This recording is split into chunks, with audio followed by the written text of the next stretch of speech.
भगवान अवतार लेते क्यों हैं? मोहि समझाई कहो वृषकेतु। हे वृषकेतु, आप मुझे विस्तार से समझा कर कहिए कि भगवान अवतार लेते क्यों हैं, वो निर्गुण सगुण बनता क्यों है, क्या कारण है?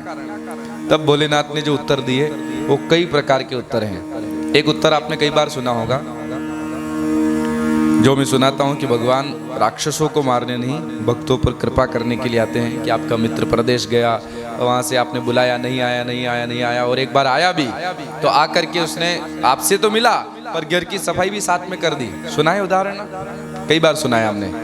तो वो मित्र इतने दूर विदेश से घर की सफाई के लिए नहीं आया था। किस लिए आया था? आपके बुलाने पर, आपकी मित्रता के कारण, आपके प्रेम के कारण। पर जब उस मित्र ने देखा कि मेरे पुराने घर में और इतना कचरा, मेरे बनाए हुए घर में इतना कचरा, तो इस मित्र ने लगे हाथ झाड़ू से सफाई भी कर दी।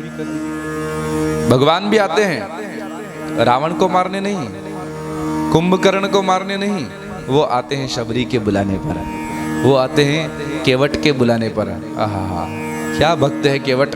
आगे शायद परसों के सत्र में, कल के शाम के सत्र में केवट की गाथा आएगी। अभी बड़ी प्यारी प्यारी कथाएं आना है, माली का भाव, केवट की कथाएं।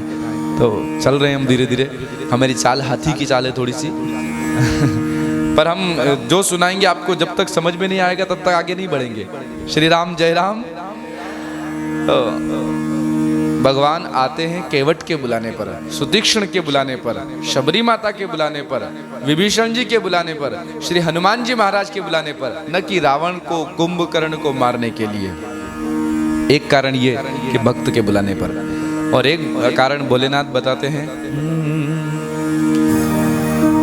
जब जब हो ही धर्म के हानि, जब जब हो ही धर्म के हानि, बढ़हि असुर अधम अभिमानी, बढ़हि असुर अधम अभिमानी।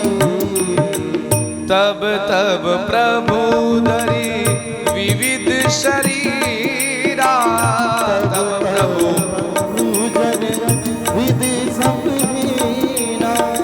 हरहि कृपा निधि सज्जन पीरा, हरहि कृपा निधि सज्जन पीरा।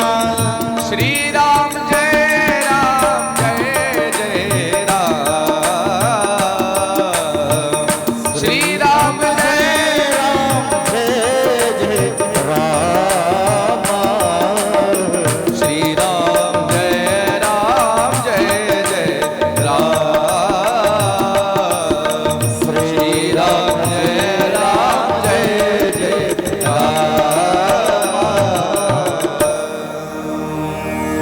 जब जब हो ही धर्म के हानि, बाढ़हि असुर अधम अभिमानी, तब तब प्रभु धरि विविध शरीरा, हरहि कृपा निधि सज्जन पीरा। यदा यदा हि धर्मस्य मलकोस ग्लानिर्भवति भारत, अभ्युत्थानमधर्मस्य तदात्मानं सृजाम्यहम्। परित्राणाय साधूनां विनाशाय च दुष्कृतां, धर्म संस्थापनार्थाय संभवामि युगे युगे। महाभारत जब शुरू होती थी क्या बढ़िया टाइटल आता था, अथ श्री महाभारत कथा, अथ श्री महाभारत कथा, अथ श्री महाभारत कथा, अथ श्री महाभारत कथा। कथा है पुरुषार्थ की, कथा है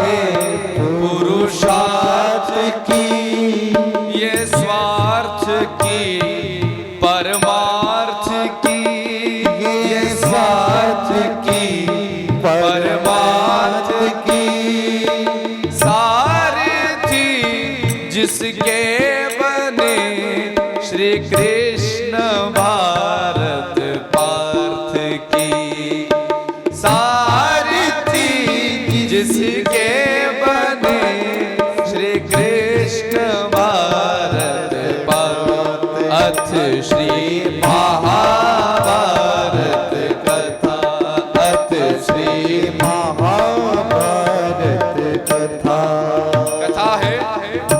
कथा है पुरुषार्थ की, मेहनत की। पांडवों ने 12 वर्ष वनवास, 1 वर्ष अज्ञातवास, कितनी मेहनत करें। कथा है पुरुषार्थ की, ये स्वार्थ की, कौरवों का स्वार्थ राज्य प्राप्त करने के लिए। कथा है पुरुषार्थ की, ये स्वार्थ की, परमार्थ की, राजसूय यज्ञ में कितना लुटाया। सारथी जिसके बने श्री कृष्ण भारत पार्थ की, अथ श्री महाभारत कथा। बड़ा प्यारा लगता था। ओ जब जब हो ही धर्म के हानि, बाढ़ ही असुर अधम अभिमानी। जब जब अधर्म बढ़ता है, धर्म की हानि होती है, तब तब प्रभु धरि विविध शरीरा। भगवान अलग अलग अवतार लेते हैं और हर ही कृपा निधि सज्जन पीरा। सज्जनों की पीड़ा को भगवान दूर करते हैं, अवतार लेते हैं।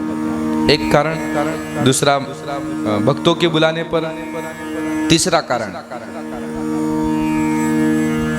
भगवान नारायण के 2 पार्षद हैं, एक का नाम जय, एक का नाम विजय। द्वारपाल हरि के प्रिय दो, जय अरु विजय जान सबको। एक बार क्या हुआ, सनकादि कुमार जो ब्रह्मा जी के मानस पुत्र है, सनक, सनंदन, सनातन और सनत कुमार, ये चारों सनकादि कुमार इनको कहते हैं। जो बद्री विशाल में आज भी नर नारायण भगवान साधना करते हैं, वहाँ सनत कुमार रहते हैं। एक बार चारों महात्मा भगवान नारायण के दर्शन करने गए और जो ही दर्शन करने के लिए प्रवेश करने लगे, और इन द्वारपालों ने रोक दिया। रुको महाराज, अंदर नहीं जा सकते। हमारे वैकुंठशाही नारायण भगवान अभी, शेषशाही नारायण भगवान शयन कर रहे हैं, आप अंदर नहीं जा सकते। सनत कुमारों ने कहा, मूर्खों, तुम भगवान के पार्षद होकर के और संतों का सम्मान करना नहीं जानते, जाओ 3 जन्मों तक राक्षस बनो, जाओ मृत्यु लोक पर। कई बार चाय से केटली ज्यादा गर्म होती है। मुख्यमंत्री को जितना अभिमान नहीं होता ना, उससे ज्यादा उसका वो क्या होता है, पर्सनल असिस्टेंट, पीए, है ना, पीए को होता है। आप मुख्यमंत्री से मिल सकते हो, लेकिन उसका पीए नहीं, मीटिंग चल रही है अंदर, भले वो अंदर बैठे हो, नहीं जाने देगा वो। कोई भी अफसर हो, बड़े पद पर बैठा है ना, तो उसका जो पीए होता है, उससे ज्यादा गर्मी उसमें रहती है। श्री राम जय राम। भगवान को कोई अभिमान कुछ नहीं, लेकिन द्वारपालों ने कहा नहीं, अंदर नहीं जा सकते, महात्माओं के होंगे, नहीं जा सकते। अच्छा, सनत कुमारों को रोकते हो, जाओ, श्राप देते हैं, 3 जन्मों तक राक्षस बन जाओ। भाई सब हो, पर कभी भी महात्मा का अपमान ना हो, जीवन में ये ख्याल रखें। हमारे द्वारा संतों का सम्मान हो, पर कभी अपमान नहीं, इस बात का विशेष ख्याल रखें। भगवान को जब पता चला, अंदर से भाग कर आए, महाराज महाराज क्षमा करें, सेवक की गलती स्वामी की गलती मानी जाती है।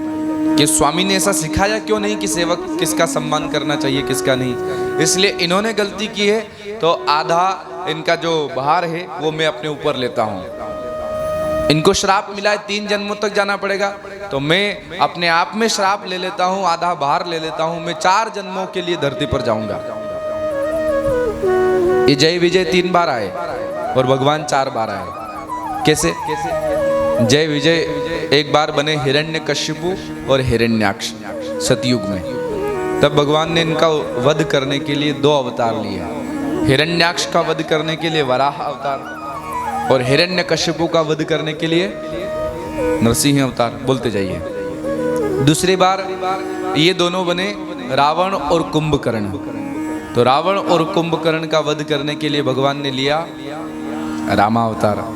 और तीसरी बार इन दोनों ने जन्म लिया दंतवक्र और शिशुपाल के रूप में, तो इन दोनों का वध करने के लिए भगवान ने 4था अवतार ग्रहण किया, कृष्ण अवतार, द्वापर युग में। तो वराह अवतार, नरसिंह अवतार, राम अवतार और कृष्ण अवतार, 4 अवतार हुए कि नहीं? और इन दोनों के 3 जन्म हुए। हिरण्यकश्यपु, रावण और शिशुपाल, और इधर हिरण्याक्ष, कुंभकर्ण और दंतवक्र, दोनों के 3-3 अवतार हुए। भगवान ने एक तो कारण ये बताया महादेव ने कि भगवान इन जय विजय को जो श्राप मिला था, तो सनत कुमारों के श्राप के कारण भगवान आए और राम रूप में इन्होंने अवतार लिया। एक कारण सती वृंदा और जालंधर की कथा सुनाते हुए भोलेनाथ ने कहा पार्वती जी से कि देवी, एक जालंधर नाम का राक्षस था। शिव पुराण में बड़ी विस्तृत कथा आती है। आप मालेगांव वाली शिव पुराण कभी हम लोग YouTube पर अपलोड कर रहे हैं, उसमें सुनना। जालंधर नाम का एक राक्षस जो कि जल के द्वारा प्रकट हुआ था, शिवजी के नेत्र की ज्वाला के द्वारा ही वो जल में गिरी, उससे वो जालंधर प्रकट हुआ था। सरकार इतना दुष्ट कि इसको कोई मार नहीं पाता था और ये देवताओं को परेशान करता था। क्यों नहीं ये मरता था? क्योंकि इसकी पत्नी वृंदा जो थी वो बड़ी पतिव्रता नारी थी। सती वृंदा बड़ी सती नारी थी, बड़ी पतिव्रता नारी थी। और देखो भाई, पतिव्रता नारी के पति के जीवन में कोई संकट हो ना, तो वो पति का संकट केवल उस पतिव्रता नारी के पातिव्रत्य धर्म के प्रभाव से ही टल सकता है, और कोई उपाय नहीं। क्योंकि पातिव्रत्य इतना प्रभावशाली होता है कि बड़े से बड़े संकट को टाल सकता है। श्री राम जय राम। सती वृंदा का पातिव्रत्य इतना जबरदस्त कि शिवजी तक उसको नहीं हरा पाते, भगवान विष्णु नहीं हरा पाते, और जालंधर के सामने से सारे देवता भाग जाते। क्या करें? बोले इस वृंदा का जब तक पातिव्रत्य भंग नहीं होगा तब तक जालंधर को कोई मार नहीं पाएगा। अब वृंदा का नियम क्या था? जब भी जालंधर कहीं बाहर युद्ध करके आता था और घर में प्रवेश करता था, तो सती वृंदा उसके पैर के अंगूठे को धो करके वो जल पीती थी। पति बाहर जाए और बाहर से बहुत दिनों में यदि घर आए, तो पत्नी का नियम होता है कि उसके चरणों को धो करके चरणामृत लेना, अंगूठा धो करके जल पीना। करते हो कि नहीं? हैं? अरे आप हंस रहे हो। श्री राम जय राम। नियम तो यही है। अब यहाँ से तीर्थ से जाओ ना, तो पति देवता तीर्थ करके आए हैं, तो घर जाकर के इनका पुण्य यदि लेना हो तीर्थ का, तो जाकर के घर अपने अपने घरों में जब पहुँचे तो बढ़िया कुर्सी पर बैठाओ, चरण धो और चरणामृत लो।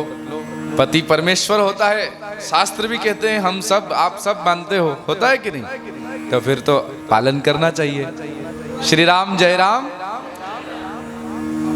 और हाँ, एक बात है कि अगर शराबी पति हो, पियक्कड़ हो, तो उसके चरण नहीं पूजना, फिर तो उसकी पूजा दूसरी तरीके से उतारना। हाँ, परंतु यहाँ जितनी ये माताएं बहनें बैठी है, इनके पति जितने भी जो बैठे हैं इधर, उन सबको जानता हूँ मैं कि वो पति देवता कैसे हैं, तीर्थों में जाते हैं, जैसे भी हैं, पर कम से कम भगवान की कथा सुनते हैं। भगवान की कथा सुनने वाले लोग हैं तो चरण धोकर पीना चाहिए। श्री राम जय राम। वैसे तो साथ में ही आए हैं, और साथ में नहीं आए हैं, कोई ड्यूटी से किसी को फुर्सत नहीं मिली हो भी सकता है, एक आध जना कोई नहीं आया होगा। हाँ, नहीं आया।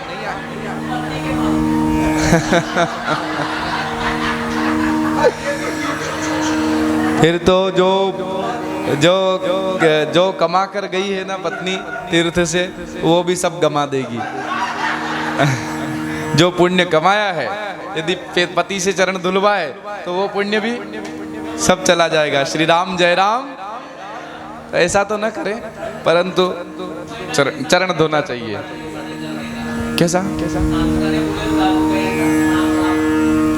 वाल्मीकि जी, हाँ, गुजरी जैसा। तो सरकार, सती वृंदा का नियम था कि जब भी पति बाहर से घर में आते थे तो चरण धोकर चरणामृत लेती थी। आज क्या किया भगवान ने? जालंधर का रूप बनाया। जालंधर को उधर युद्ध में लगाया शिव जी के साथ। शिव और जालंधर का युद्ध होने लगा, और इधर भगवान नारायण ने जालंधर का रूप बनाया और सती वृंदा के पास पहुंच गए। जैसे ही पहुंचे उसने बढ़िया आरती करी, आरती करके और उनके चरणों को ऐसे धोया और चरणामृत लिया। और जैसे ही चरणामृत का स्वाद चखा, चरणामृत के स्वाद से पहचान गई कि आप मेरे पति जालंधर नहीं हो। विचार करो कैसी पतिव्रता रही होगी कि पति के चरणों का जो जल है उस जल के स्वाद से पता कर लिया कि ये मेरे पति नहीं है। तुरंत कहा कौन हो तुम? तो ठाकुर जी समझ गए कि अरे वाह बड़ी पतिव्रता है, ये तो एक बार में पहचान लिया। भगवान अपने असली रूप में प्रकट हो गए, मैं नारायण हूं। आपने मेरा पातिव्रत्य भंग किया। मैंने प्रण लिया था कि मैं किसी भी पर पुरुष का स्वप्न में भी दर्शन नहीं करूंगी, पर पुरुष का स्पर्श नहीं करूंगी, और आपने अपने चरणों का चरणामृत मुझे पिला दिया। वैसे आप नारायण हो, आपका चरणामृत ले सकते हैं, लेकिन मेरा नियम आपने भंग किया है, इसलिए जाओ मैं श्राप देती हूं, आप पत्थर के बन जाओ। पत्थर के समान कार्य किया है, शालिग्राम बन गए।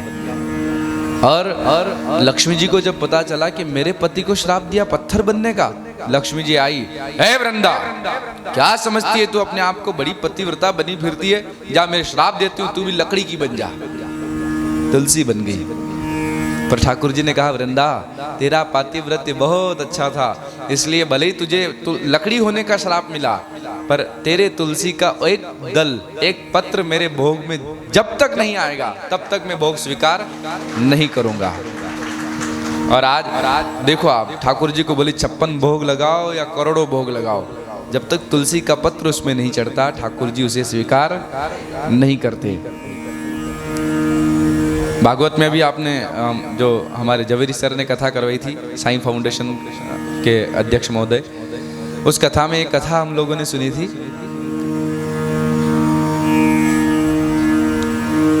सत्यभामा जी ने भगवान को नारद जी को दान कर दिया। नारद जी लेकर चल पड़े। सत्यभामा जी ने कहा मुझे तो वापस चाहिए मेरे पति देवता।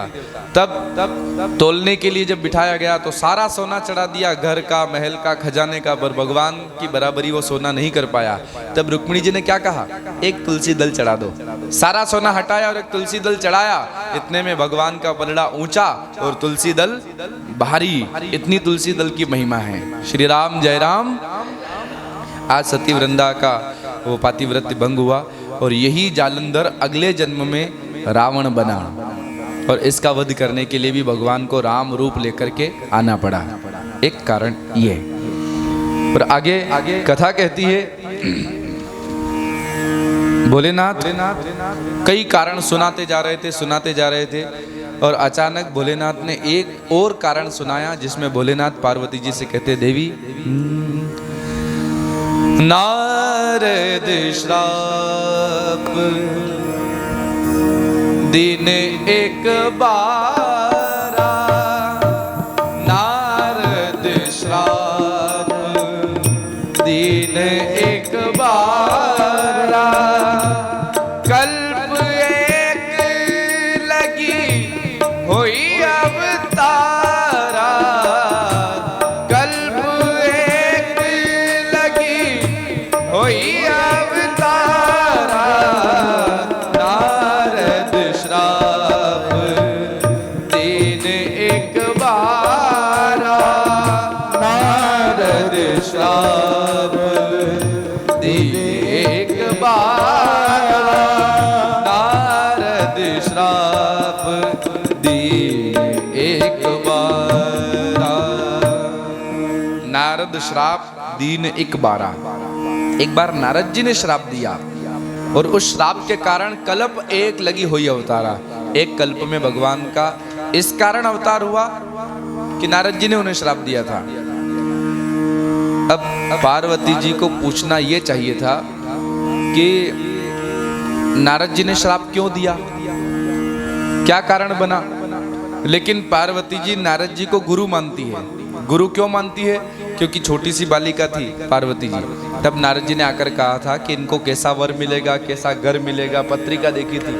भोलेनाथ से मिलाने वाले नारद बाबा हैं।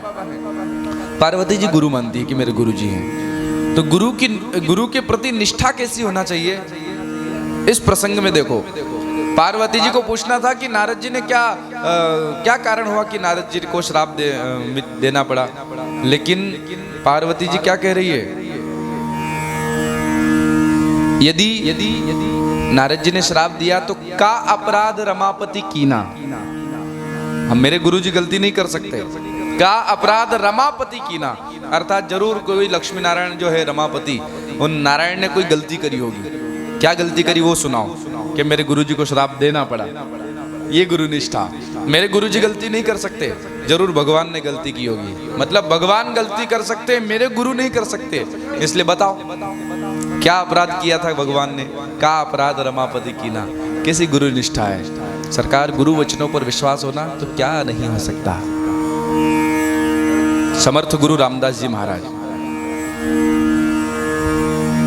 उन्हीं के समकालीन संत हुए तुकाराम जी महाराज। अब तुकाराम जी महाराज फक्कड़ महात्मा, कभी गोराड़ा पर्वत पर, कभी भंडारा पर्वत पर आए दिन साधना करने के लिए जाते रहते थे।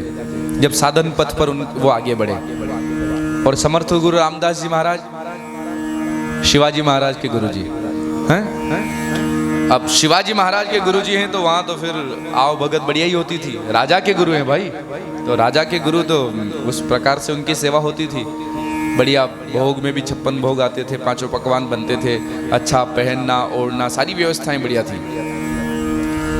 और तुकाराम जी महाराज, सुबह भोजन मिला तो ठीक, नहीं मिला तो ठीक, शाम को मिला तो ठीक, नहीं मिला तो ठीक। अब कुछ महात्मा तुकाराम जी महाराज के पास भी थे, कुछ महात्मा समर्थ गुरु रामदास जी महाराज के पास भी थे।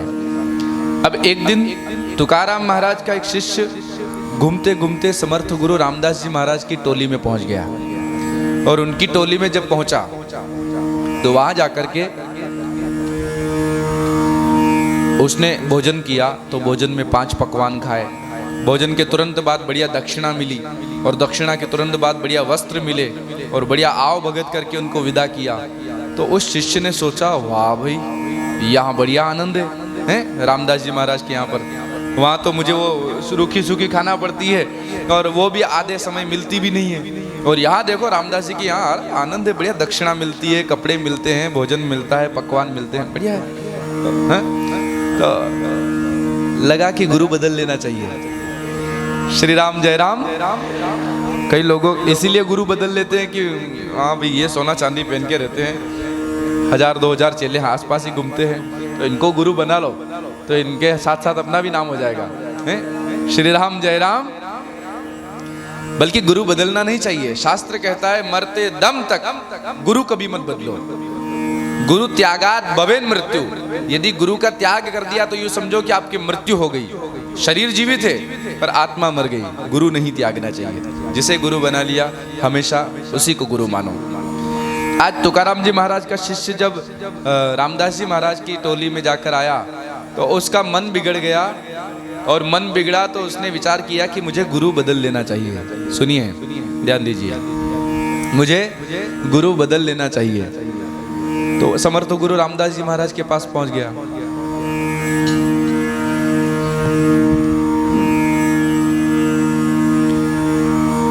जब रामदास जी महाराज के पास पहुंचा और जाकर कहा, महाराज मैं आपको गुरु बनाना चाहता हूं। तो रामदास जी ने कहा कि तुम्हारे गले में तो कंठी है, तुमने तो किसी को गुरु बना रखा है। बोले हाँ, वो जल्दी जल्दी में बना लिया था। किसको? बोले वो एक है तुकाराम महाराज, फक्कड़ महात्मा है, उनको गुरु बना लिया था। तुकाराम महाराज को? बोले हाँ, वो हमारे उधर हैं, एक छोटे से महात्मा है, शायद आप जानते हो। अब समर्थ गुरु तुकाराम महाराज का प्रभाव जानते थे कि ये जिनको फक्कड़ और सामान्य महात्मा मान रहा है वो कोई फक्कड़ नहीं है, वो कितनी दिव्य विभूति है, पर इसकी बुद्धि ठिकाने लाना पड़ेगी। तो समर्थ गुरु रामदास जी ने कहा, ठीक है बेटा, हम तुम्हें दीक्षा दे देंगे, चेला बना लेंगे। एक काम करो, जो गुरुजी ने मंत्र दिया है ना, पहले उस मंत्र को निकाल दो, फिर मैं मंत्र दूंगा, वो ग्रहण कर लेना। बोले मंत्र को कैसे? बोले ये लो, जल लो और पानी पियो, वो बाहर पत्थर रखा ना, उस पत्थर को कुल्ला करो, 3 बार कुल्ला करना। अगर वो पत्थर पर वो मंत्र अंकित हो गया तो समझ जाना कि मैंने मंत्र निकाल दिया। वो अचंभित हुआ कि ऐसा कैसे हो सकता है। उसने वो बाटल ली और जाकर के ऐसे पानी पिया, और पानी पीकर करके वो पत्थर पर कुल्ला किया। निकला मंत्र? नहीं। फिर कुल्ला किया, निकला मंत्र? नहीं। तीसरी बार कुल्ला किया और जैसे ही उस पत्थर पर ऐसे जल छोड़ा तो तुरंत उस पत्थर पर वो तुकाराम महाराज ने जो मंत्र दिया था वो मंत्र अंकित हो गया। और जो मंत्र अंकित हुआ, गुरुजी मंत्र निकल गया। समर्थ गुरु रामदास जी महाराज की आंखों में आंसू आ गए और जो क्रोध आया उनको, हाथ में मोटा सा डंडा रखते ही थे, डंडा लेकर आए और जो धुलाई करने लगे। मूर्ख, ऐसे गुरु का शिष्य होकर जिनका मंत्र पत्थर पर अंकित हो गया, तेरी छाती में अंकित नहीं हुआ। खाने के लोभी लालची यहां आ गया मंत्र लेने, चल भाग। और इतनी धुलाई करी, इतनी धुलाई करी, मारकर भगा दिया। कि जिस गुरु का मंत्र पत्थर पर अंकित हो गया, तेरे हृदय में अंकित नहीं हुआ, वो गुरु कितना प्रभावशाली होगा, थोड़ा विश्वास तो कर। सरकार, कहने की बात यह है कि गुरु कैसा भी हो, कि बड़ा हो छोटा हो, अमीर हो गरीब हो, सोना पहनता हो चांदी पहनता हो, कोई लेना देना ही नहीं। बस गुरु वचनों में विश्वास हो। गुरु के वचन प्रतीत न जेही, सपने सुगम न सुख सिद्धि तेही। आज पार्वती जी की श्रद्धा देखो कि का अपराध रमापति की ना, क्या अपराध किया था जो मेरे गुरुजी को श्राप देना पड़ा, नारद जी को श्राप देना पड़ा। तब श्री भोले बाबा सुनाते हैं पार्वती जी से, देवी एक बार की बात,